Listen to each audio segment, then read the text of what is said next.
मीर साहब, कल जो 13 जुलाई को लेकर हंगामा देखने को मिला, क्या कहेंगे?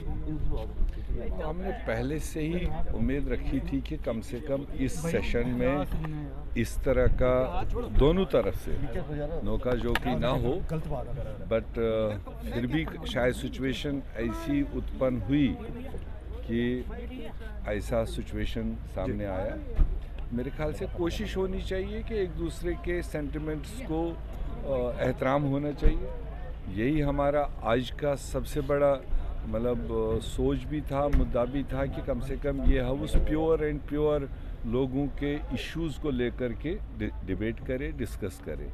मगर मैं समझता हूँ ये बदकिस्मती है कि कैसे, कहाँ से, किसके ज़बान से क्या स्लिप हुआ, राइट से, लेफ़्ट से, जिससे ये सिचुएशन आई कि अपोजिशन को उठ के निकलना पड़ा। 6-7 साल के बाद मौका मिला, जनता के मसाइल उठते ही अगर हम इन पुराने मसलों पर जो है उलझे रहेंगे। यही तो पास्ट की चीज़ें हैं ना, जिससे तलखियाँ हुई।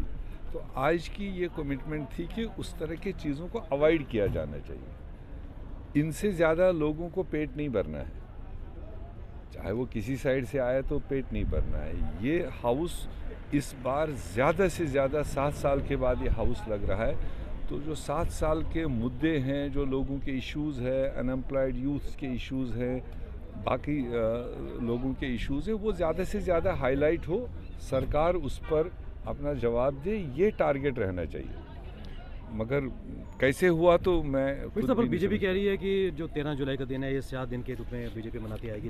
वो तो वो बहुत पहले से कहते आए, मगर पर जब सरकार 2014 से 18 के बीच में मैं वही कह रहा हूँ कि अभी वो रिसेंटली सरकार का हिस्सा थे, तो बेहतर रहता है जब वो सरकार का हिस्सा थे तब इस चीज़ को उठाते।